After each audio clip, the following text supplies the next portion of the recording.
I'm Ashleen Williams, and race doesn't really matter. Trust me, I'm biracial. I want to start with the single story of America's so-called melting pot.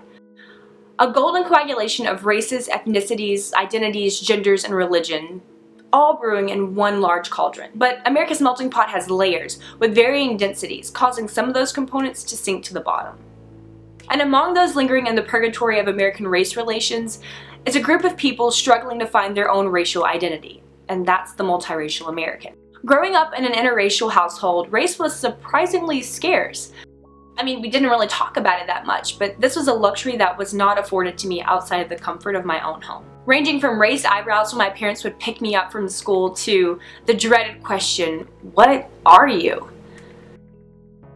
There was almost no escape from the fact that I was a walking curiosity. I was this ethnically ambiguous creature walking around and people wanted to guess what I was. And despite all the questioning, I have lived a life relatively free of this melanin-mindedness. The realization that I might not fit into some certain box on a census or in a general survey doesn't define who I am. This concept that I, a multiracial American, would not be fully acknowledged due to some mathematical representation of data does not accurately depict my accomplishments, or my goals, or my thoughts, or my contributions to society. And perhaps we should stop asking this question, "What are you?" and start asking the question, "Who are you?" Our generation as millennials is quickly gaining the reputation for being a lost generation. We rally for change for things we know very little about and often without context. We're able to rally a nation based on a retweet and create national debate over what color a dress is.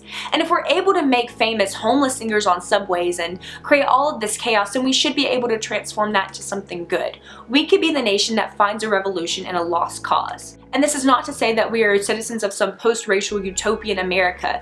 Ferguson and Charlottesville have showed us that quite the opposite is true.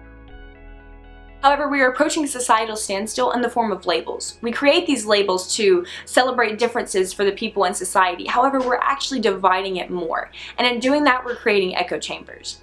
So I, the mixed kid, the millennial, the American, the Mississippian, the female, challenges us as new members of society to judge each individual we encounter not based on the amount of melanin contained in their skin, their gender, their religion, or their sexual orientation, but by the people that they are, the values that they hold, their aspirations, their fears, their smiles, and their memories, because that is what I am, and that is what we are.